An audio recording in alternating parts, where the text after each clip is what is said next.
All right, we're going to do two things today. Today will be a bit different because of the entire nature of what we're doing here today is different. We're going to be doing something at 5 o'clock. Did you announce that already, or you didn't? No, I didn't. Great, great. We won't go. Well, actually, that's a spiritual exercise. What we're doing in today's class is we are discussing a couple of matters in a certain way as a way of attempting to carry out as best we can LaRouche's admonition, I'll put it that way, that the people conducting the Manhattan Project have to do it at the highest possible level.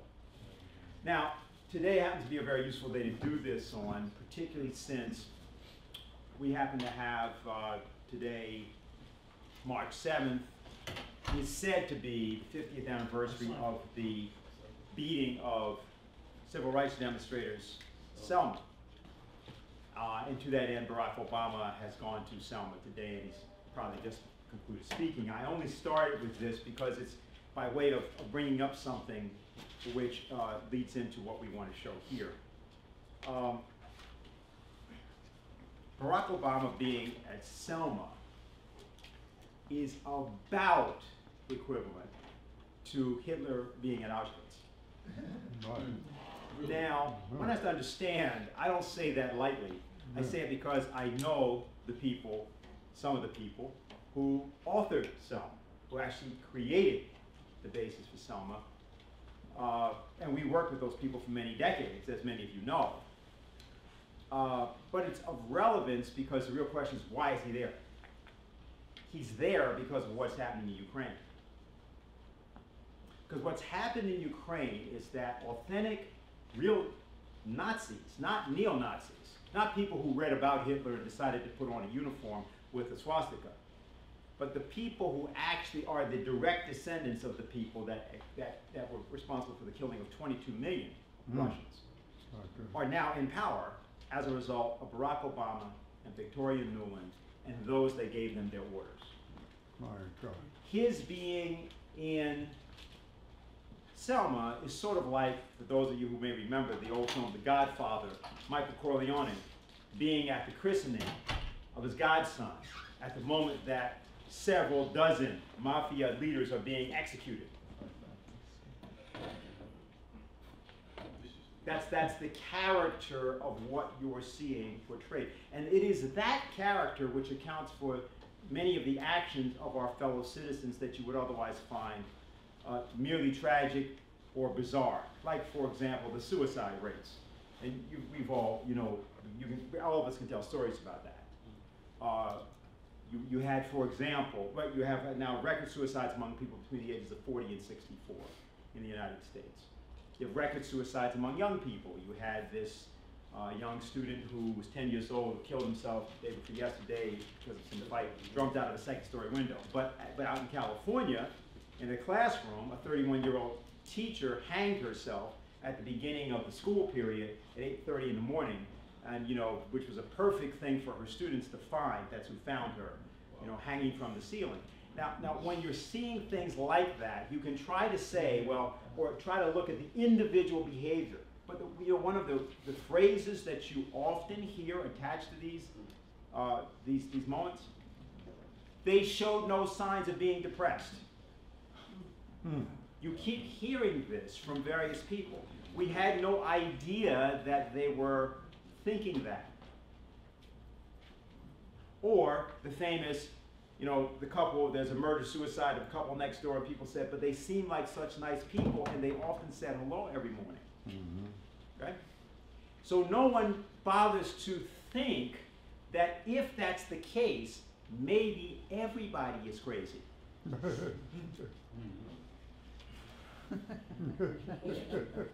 Maybe all of us are nuts, which is why you don't notice when someone does something like that. So I just bring this up because I think it's of relevance to sort of get the point of why I'd say something that extreme, because it is extreme, or would seem to be, but happens to also be accurate, about Barack Obama. I don't say that because I don't know Barack Obama, I never met him. Okay, I don't have anything about this guy. I just know that there's a phenomenon loose in the world that we have to check.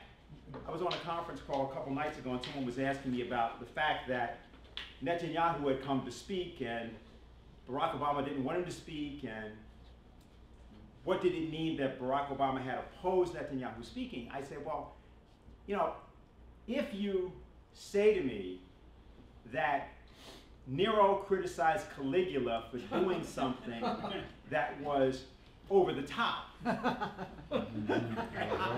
I will listen to you, and I may agree with you that what Caligula did was over the top, but that doesn't give me confidence in Nero's general powers of judgment. And see, this is our problem with where we stand today. There have been times like this before in human history, and Megan Beats discussed such a time last night, and I don't know whether people have seen this or not. I want you to see what she's going to talk about, and I want to place this in a certain context because we have a relatively short period of time today to make 2 points. What we're going to do is we're going to show the excerpt from her from last night because she tells a story, recounts a story, which is very important for you to know. And I will go right to that, and then I'll make a comment, not so much about what she's saying, because I think what she's saying stands on its own, but I'll make a comment related to another moment in human history, like the one she's going to discuss, and that is the Greeks and the Greek challenge to the Persian and Babylonian oligarchy in the period of 490 BC. So, all right, why don't we play this now?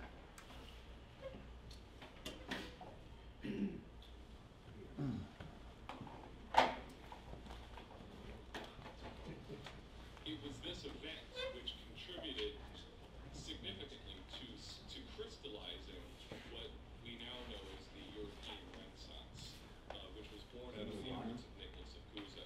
And what Mr. LaRouche emphasized today is that this is a history that very few people know anything about, but it's very significant, not only from the standpoint of allowing people to understand what the true creative forces are that move and shape history, which is something that Benjamin Deniston elaborated quite extensively at the conclusion of last week's broadcast.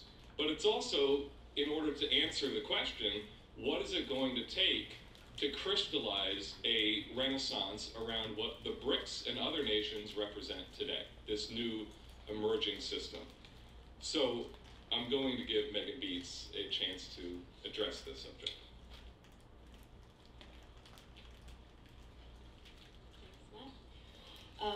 I want to start just by reading something that Mr. LaRouche had to say last Saturday on exactly this question. The fact that we are facing the total collapse of the Zeusian system and thereby the freedom for mankind to consider the more fundamental question, which is, what is the meaning of mankind?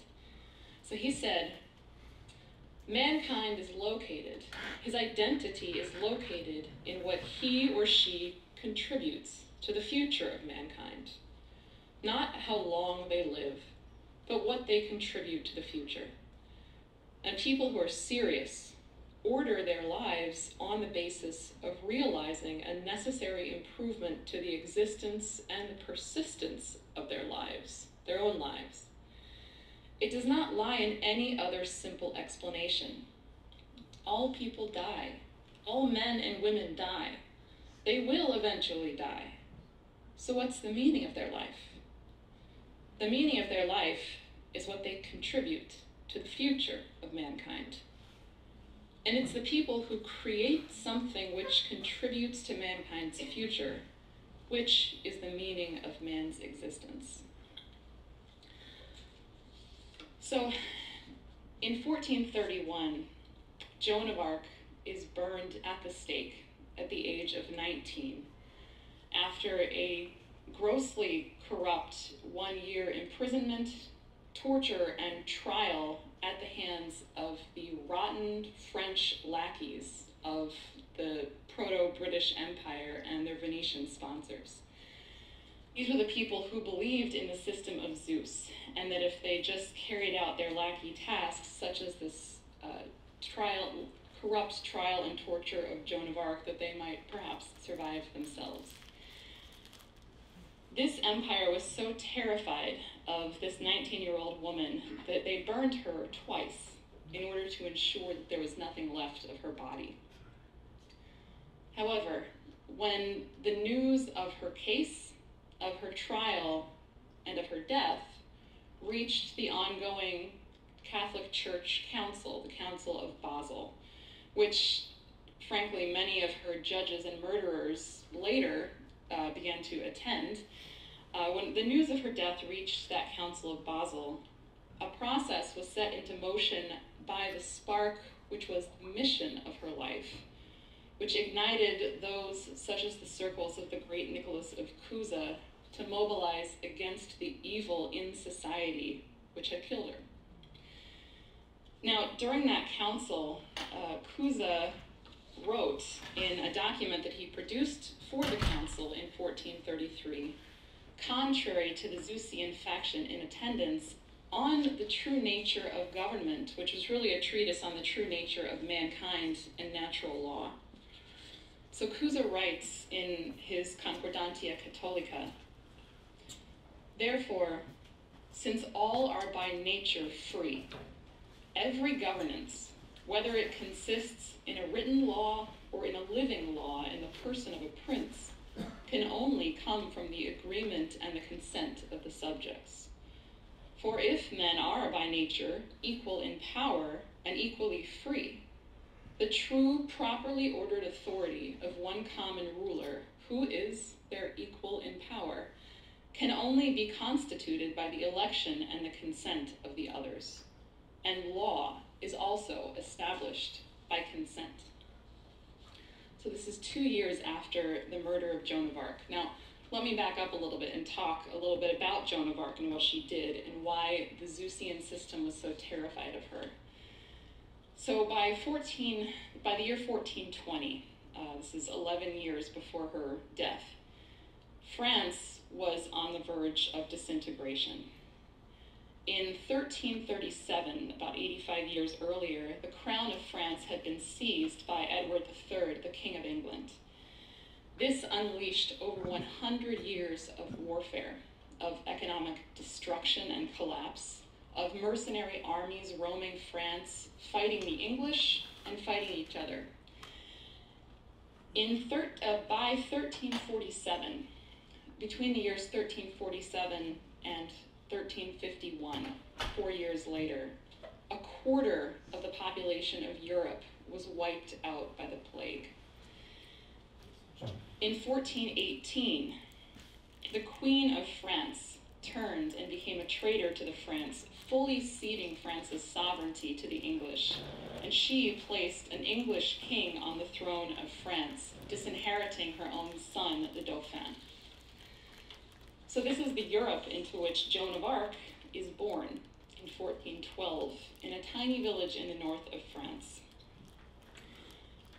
In 1429, when Joan is 17 years old, when the resistance within France, who were still loyal to the Dauphin and to the idea of France as a nation, was near collapse, Joan of Arc and her faction convinced the Dauphin, the rightful king of France, to give her, a young shepherdess, the weapons and the troops which would be necessary to raise the English siege of the city of Orleans, the last bastion of the French resistance to the English takeover. When Joan of Arc arrived at Orleans at the head of the French armies, leading the hardened veterans of France's wars who had failed time and again to relieve France of the attacks of the English, Joan sent a letter to the English to warn them of what she intended for them, which I would like to read in full because I think it's her words, and I think it hopefully will give people a sense of the kind of passion involved in her mission. So this is the letter that she sent to the English commanders. "Jesus Maria, King of England, and you, the Duke of Bedford, you call yourself the regent of the Kingdom of France. You, William de la Pole, Sir John Talbot, and you, Sir Thomas Scales, who call yourself lieutenant of the aforesaid Duke of Bedford, render your account to the King of Heaven. Surrender to the maid who is sent from God, the King of Heaven, the keys to all the good cities that you have taken and violated in France. She has come here from God to proclaim the blood royale. She is entirely ready to make peace if you are willing to settle accounts with her, provided that you give up France and you pay for having occupied her. And those among you, archers, companions at arms, gentlemen, and others who are before the city of Orleans, go back to your own countries, for God's sake. And if you do not, wait for the word of the maid who will come visit you briefly to your great damage. If you do not do so, I am commander of the armies, and in whatever place I shall meet your French allies, I shall make them leave it, whether they wish to or not. And if they will not obey, I shall have them all killed. I am sent from God, the King of Heaven, to chase you out of France, body for body. And if they wish to obey, I will have mercy on them, and have no other opinion, for you shall never hold the kingdom of France from God, the King of Heaven. But King Charles, the true heir, will hold it, for God wishes it so, and has revealed through the maid, and he will enter Paris with a goodly company. If you do not wish to believe this message from God through the maid, then wherever we find you, we will strike you there, and make a great uproar, greater than any made in France for 1,000 years. And believe firmly that the King of Heaven will send the maid more force than you will ever know how to achieve, with all of your assaults on her and on her good men at arms. And in the exchange of blows, we shall see who has better right from the King of Heaven. You, Duke of Bedford, the maid praise you and requests that you cause no more destruction. If you will settle your account, you can join her company, in which the French will achieve the finest feat in Christendom. And give answer, if you wish to make peace in the city of Orleans, and if you do not do so, be mindful soon of your great damages. Now, Joan leads the armies on a 3-day siege of what had been a months-long attack on Orleans, and what she did was the impossible. She forced the English to surrender. Now, from Orleans, Joan led the armies of France and her king to the historic cathedral at Reims and crowned him the King of France. Now, she was later betrayed by that king, and she was captured in battle in May of 1430, and she was sold as a prisoner to the English. And she was burned alive by the English and their French lackeys, who thought that they could eliminate her by burning their bodies to save their own skins. However, what Joan of Arc unleashed by her mission and by her victory against the evil which killed her is something which is not locatable within the bounds of the actions that she took during her own mortal life. The process that was unleashed, which was led by Nicholas of Cusa, took what Joan of Arc represented as a mission and her passion for the freedom and the sovereignty of the people of France as a nation, and made this the mission to free all of mankind from the Zeusian empire and to crush the evil in society which burned her alive. So in 1435, 4 years later, the Pope that Cusa worked with helped to organize the Congress of Arras, which was attended by Cusa's collaborators, including the future Pope Pius II. And by September of that year, had organized a reunification of the warring factions within France to unite against the English occupation. 2 years later, Cusa left the Council of Basel as an emissary sent by the Pope to Constantinople, to Byzantium. And his mission was to bring back the representatives of Byzantium to the Council of Florence, or what became the Council of Florence in the shadow of the Dome of Brunelleschi, for the reunification of the Eastern and Western churches, which had been split since 1055. Now, Cuza succeeded in this great mission, and he brought back 700 representatives of Byzantium, including the Byzantine emperor, including the patriarch of the Eastern Orthodox Church, and including especially the complete works of Plato, which had never been seen by the West. And in 1440, just a couple of years later, Cosimo di Medici was inspired to mobilize a complete translation project of the works of Plato in establishing the Platonic Academy in Florence. So what was set into motion by Cuza, what became a complete transformation of society. This led in 1461 into the establishment of the first Commonwealth nation state under King Louis XI of France, who was the son of the king who was crowned by Joan of Arc. Now, just preceding that, in 1450, between 1450 and 1456, you had a second trial of Joan of Arc, which was a trial of rehabilitation, exonerating her and condemning instead her judges and exposing the evil of what had been done to Joan in the name of the church. Now, this Renaissance process, which was the beginnings of what eventually became the American Republic, was also the foundation of the later work and passionate commitment of Johannes Kepler to establish the human mind in its true and central position in the solar system, in his discovery of the harmonic organization of the solar system and the capability of the mind of man, any man, as Cuza put it in his Concordantia Catholica, the equality of all men on the principle of creativity. So this comes back to what I opened with in quoting Mr. Larouche on the issue of the meaning of mankind, the meaning of life, the mission of mankind, and the fact that the meaning of life, as opposed to what's imposed by the beliefs of this empire system that the world has been suffering under since the assassination of President Kennedy in the United States and its aftermath.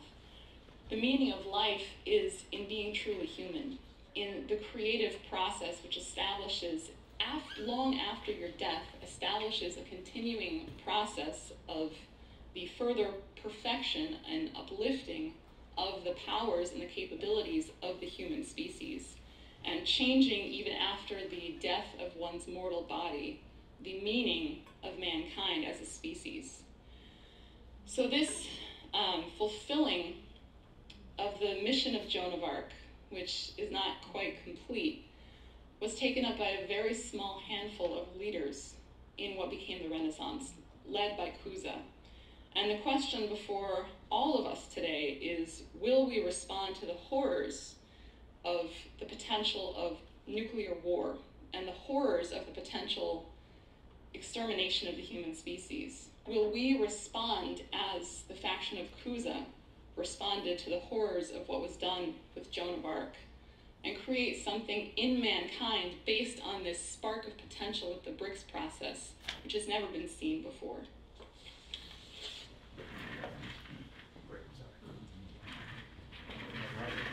Okay. Thank you very much, Megan. Okay, and then go to the other section. How long? Time? Okay, it doesn't matter. Okay, now let's take a few of the themes here so that we can understand what it is that you just saw and why it's crucial. The project that we've undertaken here is called the Manhattan Project. And you are participants in that not because you happen to be from Manhattan, because a lot of you of course are not, but because it references something that was done over 70 years ago by a group of scientists who had been pulled together initially to prove the opposite of what they ended up proving. Initially they were pulled together to prove that an atomic bomb could not be built. But by pursuing science instead of their own theories of science, they disproved their belief. This is critical because it's only one element of the Manhattan Project, but it's a relevance. Disproving your own beliefs is at the center of changing a nation or changing a country or changing science. Disproving one's own beliefs. In the case of Friedrich Schiller, in his essay on universal history, as I referenced it a couple weeks ago, he refers to that as the philosophical mind that loves truth more than its own system and loves to unbuild itself, if you will, unbuild its own system. It is in this realm that true human progress occurs. Now, relevantly also with respect to this issue of France, so that we not think about this as being so far afield, it was precisely that tradition in France that Charles de Gaulle successfully called upon in 1940 June, when he was one of approximately 6 people who were actually leading at that point the French resistance, when he said, "I am France, follow me." De Gaulle had been notable because as a colonel, as an officer, non-general, he had forecast in his book, France and its Army, the Army and its Future, rather, that mechanized warfare had made the Maginot Line obsolete, and that it would be mechanized warfare that would determine the victors of the next war. He's not listened to, and of course what he said is what was visited upon France in 1 month in 1940, when a plan that had actually been written up many years earlier, the von Schlieffen plan, was successfully used, and the Germans simply came around the Maginot Line. They never went through the Maginot Line or tried to. But what de Gaulle called upon was a deeper cultural tradition. And he represented that cultural tradition as a nation builder, not only in 1940, but he also did the same thing at the time of the Algerian conflict. Because when de Gaulle decided to let France know that colonial policy toward Algeria was bankrupt morally, as it had been proven earlier bankrupt at Dien Bien Phu in 1954 in Vietnam, where the French commander at Dien Bien Phu was so mortified by the successful operations conducted by General Giap and by Ho Chi Minh against his army that he went into his headquarters and killed himself when he realized at the beginning of the battle, out of despair and out of the fact that as a racist he would refuse to surrender to a gook. This idea of seeing battles in history, such as the Battle of Orleans, that Joan fought and successfully fought. These battles in human history are not fought by great military leaders. They're fought by people who have vision and a vision of the future. Now, the Joan thing is particularly notable, of course, because this happened. You cannot deny what it was. You cannot deny her age, her apparent lack of qualifications, her clear lack of any earlier military experience whatsoever. You can't find anything like this, but it occurred. Why did it occur? Precisely because there was nothing like it that had ever occurred. One of the members of the LaRouche Policy Committee, Mike Steger, pointed out on a call on Thursday night that the nature of human beings and of being human is that what you must think about is that which has never been thought before. He talked about the fact that when you take a scientist like a Kepler or a Leibniz, what always happens is everything that these people represent gets reduced down to some set of formulas or laws or a few points, you know, like Lincoln, government of the people, by the people, and for the people. People say that phrase as though, you know, they know what that means. When it's in great evidence today in America that no one knows apparently what that means. Right. These phrases get reduced, and therefore what's not understood is that you can't actually get at these people by discovering or learning what they did. You have to discover how they got to know what they did, because they don't live in their product. Not true. Just like, with the oligarchy, as Michael pointed out, they have to live in their foundations, like the Ford Foundation or the Bill and Melinda Gates Foundation.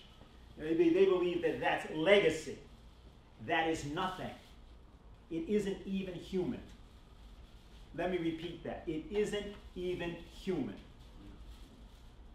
What is human is the capacity of each individual to discover what has never been discovered before, or to recognize such discoveries and to act upon recognition of those discoveries together and in concert with others. Now, the musician Pablo Casals was a cellist, had a problem once in 1919. You might think that this isn't political because he was a great cellist, he was well known, people loved him. He decided that he wanted to create an orchestra. He, the great cellist, was going to create an orchestra, and he thought, of course, that people were going to be really, really excited about that. Here's what he says happened to him. This is in 1919. He said, making the decision for an orchestra was one thing. Carrying it out was another. I expected certain problems, but I had no idea of the difficulties that I would encounter. The present has an inertia of its own, and there are always people who regard change as if it were a personal threat. I found opposition in almost every quarter to my idea of starting a new orchestra in Barcelona. Wherever I sought cooperation among professors at the music schools, composers, civic leaders, I was told another orchestra wasn't wanted or it wasn't feasible. The press carried articles ridiculing my idea. Practically no one was willing to offer financial backing. One wealthy man told me, I prefer bullfighting to music anyway. As the weeks passed, my frustration mounted. But Don Quixote, of course, was himself a native of Spain. Anyway, I kept tilting at the windmill. If I couldn't raise the necessary funds to start the orchestra, I decided I'd provide them myself, out of my savings. I went to the Musicians Union and asked them what they currently earned. The figure was appallingly low. Quote, how can a family live on that, I asked. They said, we have to work at other jobs. It's the only right thing, it's the only thing possible in Barcelona. I told them, all right, we'll change that. Every musician in my orchestra will receive double that amount. So he paid them double. But now the problem was he got sick as a result of the process of organizing this. He says, my understanding with the musicians was that we would rehearse twice daily at 9 in the morning and 5 in the afternoon. But on the very day after the date set for our first rehearsal, a calamity overtook me. The strain of the previous months of organizing with all the frustrations had been too much. There had been too many sleepless nights, too many anxious days. I felt ill. The doctor said I had collapsed from nervous exhaustion. So what happened was, he says this, I knew that to cancel the first rehearsal would be psychologically the worst possible thing to do. If I failed at that crucial moment to go ahead as planned, the whole orchestra was likely to fall apart. I didn't inform the musicians of my illness until they were gathered at the concert hall. Then I sent them a message asking them to keep assembling each day until I was able to join them. When the first week was over, I saw that all the orchestra members were paid their salaries. They continued meeting without me for a second week. A delegation then came to see me. Maestro, they said, we cannot go on with this arrangement. You are spending a fortune. We cannot accept your money and do nothing. I told them, I appreciate your coming, but I must insist on its being this way. You keep your end of the contract, and I'll keep mine. The orchestra should continue to meet daily at 9 and 5 until I'm well enough to conduct rehearsals. And that happened for 2 months. He paid them for 2 months without ever showing up. Double the wages that they were getting otherwise. So then when he shows up, he says a few things. And here's what he told them. He said, we share a great privilege, the privilege of bringing masterpieces to life. We also share a sacred responsibility. We are entrusted with the duty of interpreting these masterpieces with utter integrity. I want you to keep something in mind about Pablo Casals, because Pablo Casals, I'll just let me not editorialize. It's clear who he is from what I'm reading. To be a true conductor, one must interpret truly. Above all, a conductor must fully understand the work he is performing. He must understand not only all of its technical aspects, but the role of every instrument, and also the music's inner meaning and the nature of the work as a whole. That is what we do not have in the White House. That is what you have not seen in the White House since the time of JFK. You saw a bit of it from Lyndon Baines Johnson on March 15th of 1965. There are times where we've seen that, but it is this precise quality. A conductor must fully understand the work he is performing. He must understand not only all of its technical aspects, but also the music's inner meaning. No one who has been president reflects that understanding of the Constitution and the Declaration of Independence to this citizenry, and that is why citizens are killing themselves all over the United States, and why you will not stop them from doing that.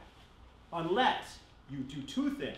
One, you depose this group of failed presidents and their legacy, including the one that's there now, and two, that the citizens themselves take up that understanding. He still goes on, and I'll be finished in just a moment, but I wanted to insert this. The understanding cannot be static, but like life itself must constantly grow. No matter how often I have conducted a work, I study it intensively in preparation for each performance, annotating the score for days and sometimes weeks before the rehearsals, as if I were conducting the work for the first time. And invariably, I discover something new. With my own orchestra, of course, I follow this procedure. But mastery of the music is itself not enough. A conductor must be able to impart his thoughts to the musicians, not by imposing his will on them, but by convincing them of the value of his comments, of his concepts, excuse me. One must recognize and respect the feelings of the musicians. You are not servants of mine, I told the members of my orchestra. We are all servants of the music. Now that was the lesson that had to be taught to Greeks in 500 BC, before the Battle of Marathon. What had happened was that for 50 years, the Persians and their Babylonian sponsors had devastated Western Turkey, starting with the empire in Media, and then going west into Phrygia and Ionia. They had devastated these areas for 50 years. And what they were doing is what's being done to the Greeks now. What they were doing, what the Babylonians did, what they were a group, as I've told you before, the only occupation in Babylon was manufacturing gods. Manufacturing gods for all the chumps in the area. And you paid tribute to the gods. And you paid tribute at the temple. And the reason for the resemblance between banks and temples from that time till now, until recently, is that you paid tribute to the gods, and they gave you your gods. So the Babylonians manufactured the gods for everybody. And that was one of the problems in Greece. Greece had, the 12 Olympians. And of course, there really was no Greece. There was only city-states. So there's Athens, Sparta, Thebes, all these different places. There's no Greece. There was no nation called Greece. What there were people who spoke Greek. And they were unified by their language, not by their religion. Their religion divided them. Their customs divided them. They had no unity. And when the Greeks recognized in 500 BC that they were about to go the way of every one of the other empires, most of which were far more powerful than they were, they had to invent a way to mobilize their people. And what they invented was tragedy. They invented drama, Greek tragedy. Why? Because they knew their people were inferior. They knew they were divided. They knew they were venal. They knew they were twisted. They knew they were propitiatory toward gods. And if they could not extirpate that, cauterize that, if you want to put it that way, just burn that out of their people. If they couldn't do that, they couldn't be the Persians under any circumstances. And it took them a decade to do that. And that's where the dramatist Aeschylus and others came from. That's why they wrote drama. But it couldn't be banal. It couldn't be like today's movies, the things they give awards for today. It couldn't be what you're entertained by. Your entertainment has made you slaves. You know that. No, they didn't have slave entertainment. No, what they had was entertainment that challenged them to reject the tragedy they would see on the stage. Where people would shout from the audience, "Don't!" They could recognize that the so-called inevitability of the actions were not inevitable. This wasn't really perfected until the time of Plato, but which is what the Socratic dialogues are about. Socrates is the great antidote to the problems of Greek tragedy, but the invention of Greek tragedy at that time, in the period between 500 and 490, had the effect I said. It was adequate at that time to qualify the Greeks to win the Battle of Marathon, the Athenians to win the Battle of Marathon, and then later the naval battle at Salamis. But then they became corrupted.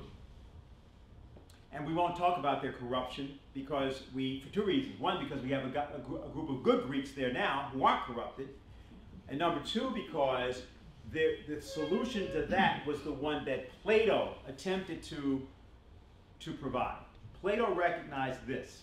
This is why Nietzsche and others were so angry at him. Plato recognized that the problem was that you needed a character that wasn't tragic.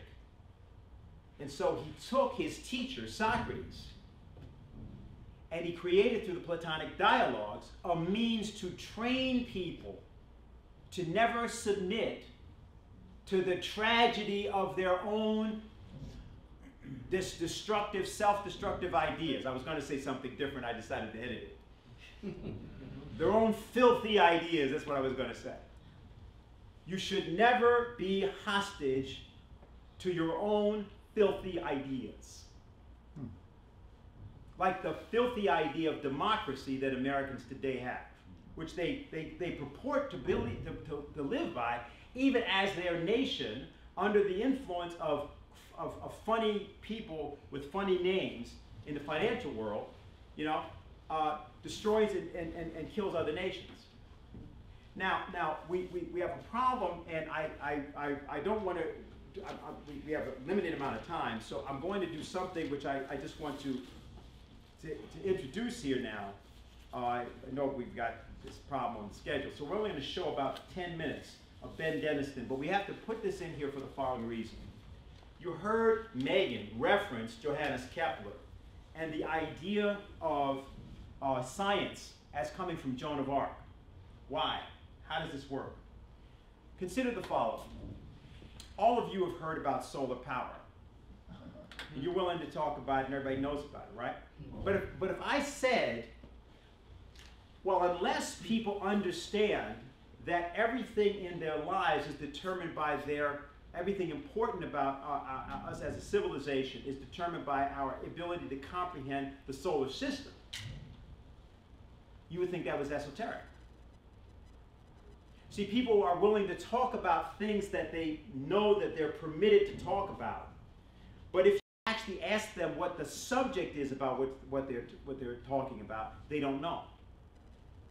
Solar power must have something to do with the sun and the system that we call the solar system. Where did the system come from? Who discovered that system? That is the principle underlying that system. You talk about solar power, but you have no idea about what the actual system, the physical system is, which the sun apparently determines. You say that's not interesting to you? Well, that's the important idea here. See, this is a civilization that has become, again, a civilization of slaves. Our present circumstance, our present civilization. And so, perhaps what we're going to have to do here is we're just going to sort of indicate this, and I want to say something about what Ben is doing. We have limitations in time, so I'm going to keep this restricted. So Artie, you ready here? Okay, and so as this comes on, this was from 10 days ago, and this is Ben Deniston, who is describing, and will describe here, Kepler's solar system. And we're going to take this up in some detail. You ready to switch? That's a pretty tall In some order. detail next week.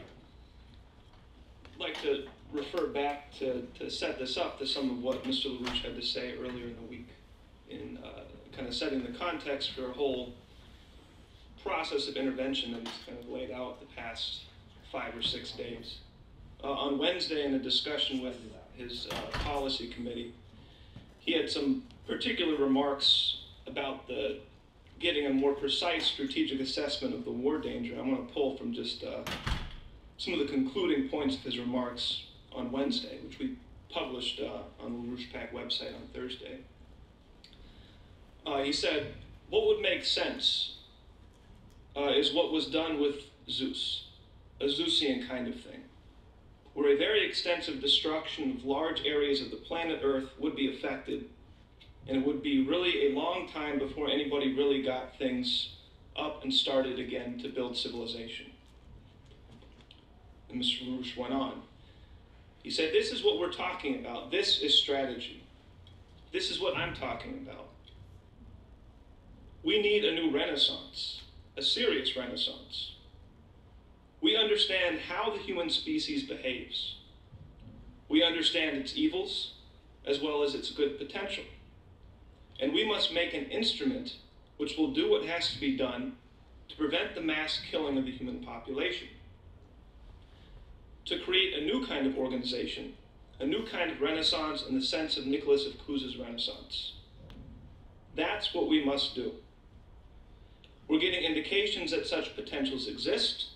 They may be faint on the horizon, but they exist.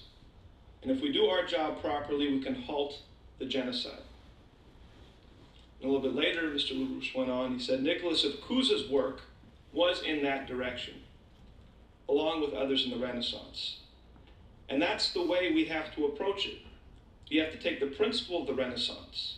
You have to take the idea of the Renaissance from the standpoint of the long wait of Europe to become free of the Zeus atrocity.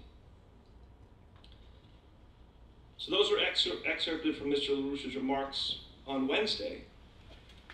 And in our meeting with him earlier today, he emphasized that he wanted this issue included in the discussion tonight. So I think it's important to start by emphasizing why it was that Zeus went after Prometheus. What specifically drove Zeus to chain and torture Prometheus? Now, as the ancient Greek playwright Aeschylus tells us, at least from what's available of his works to us today, Prometheus dared to bring fire, which was supposed to be just the knowledge of the gods. He dared to bring fire to the common people, to the mortals. As Aeschylus has Prometheus recount, he saw mankind under the tyranny of Zeus as a pathetic and in a pathetic and depraved state. As Aeschylus has Prometheus say in his play regarding the mortals of the time, though they had eyes to see, they saw to no avail. They had ears, but they did not understand. But just as shapes in dreams, throughout their lengths of days, without purpose, they wrought all things in confusion. They had neither knowledge of houses built of bricks and turned to face the sun, nor yet of work in wood, but dwelt beneath the ground like swarming ants in sunless caves.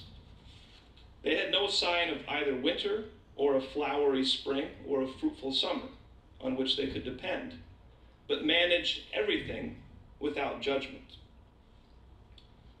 So this was the state of mankind under Zeus.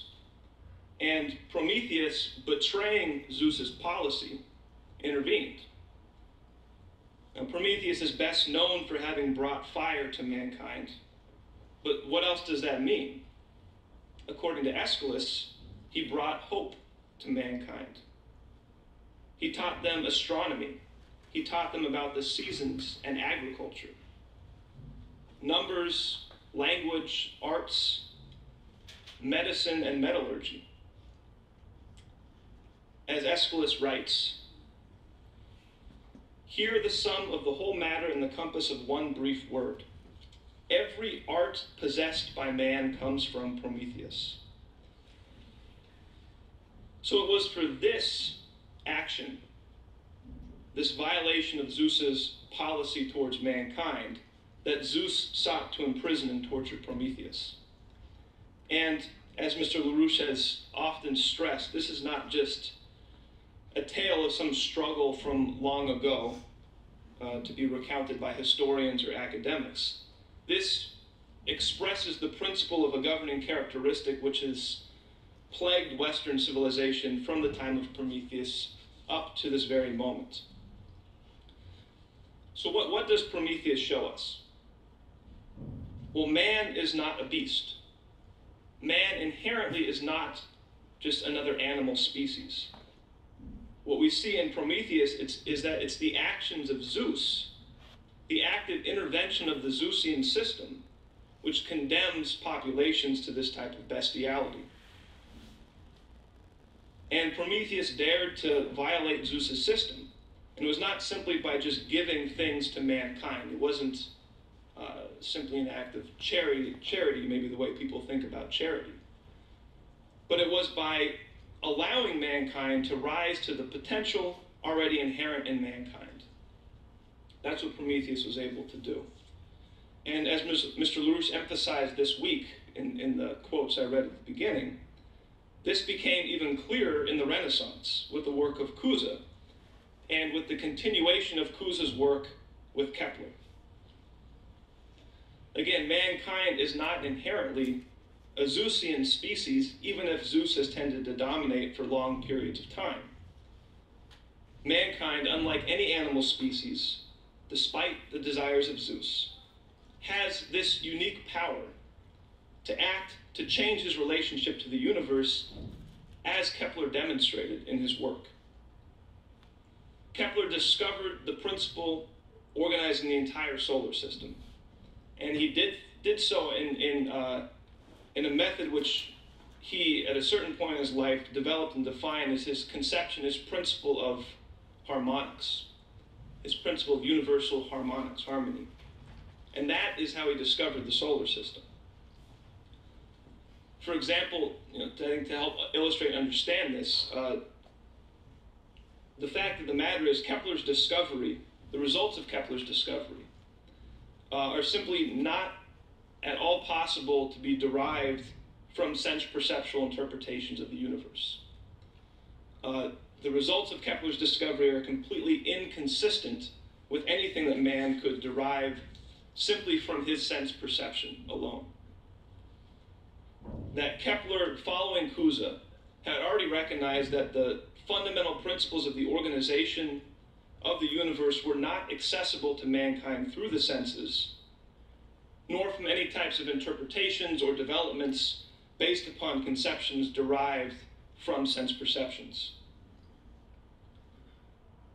This being the case, yet mankind still demonstrates a certain unique quality of progress. So what then, if not sense perception, is the basis for mankind's demonstrated ability to scientifically progress?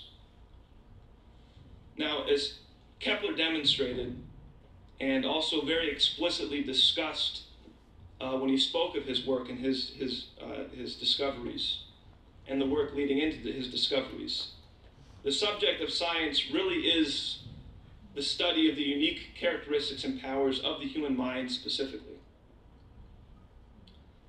That Kepler, very explicitly following Cusa, looked directly to the nature of the human mind and human creativity, because it's the human mind which can perform actions which can uniquely enable mankind to understand and operate upon the fundamental principles organizing the universe.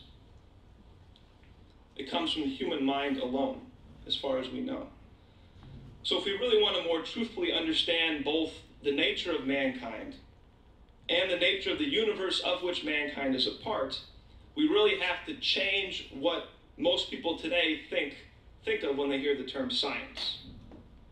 I think we can phrase this in a question as follows. We can ask, what is the universe such that the non-sense perceptual powers unique to the human mind alone have the potential to bring mankind into a greater coherence with the organizing principles of that universe? I think that's the type of question Kepler asked, Cousa asked, and we have to again ask today and seek further insights into. And I want to read that formulation again. We have to ask, what is the universe such that the non-sense perceptual powers unique to the human mind alone have the potential to bring mankind into greater coherence with the organizing principles of that universe? And I think this gets at, this was Kepler's conception of universal harmonies as he discussed in his Harmonies of the World. This was Kepler's basis for his discovery of the principle of the solar system, both in what he actually did, what he actually demonstrated in his life's work, and in how he correctly thought and wrote explicitly about his own work, and seeing his own work in a continuation of the work of Cousa. So the point is, this is a principle that really Zeus, or followers of Zeus, or believers in the Zeusian system, can't really understand directly. I think the issue is that the fundamental nature which defines the Zeusian system, or followers of this oligarchical ideology, that which, you could say, that which makes Zeus Zeus, is that which denies this very principle, this very Promethean principle. So, I think what's being put before you, the audience here today, by the entire discussion, is that we're at the historical time when we must rid society of this Zeus phenomenon as understood by Aeschylus, as expressed in the fight that Prometheus waged, and is being expressed today in its new form. It is recognized that the reality is that we cannot have general warfare today in the age of thermonuclear weapons. That is something that society has been realizing and struggling with for the last decades, that new reality. But I think Mr. LaRouche also recognizes that fact as the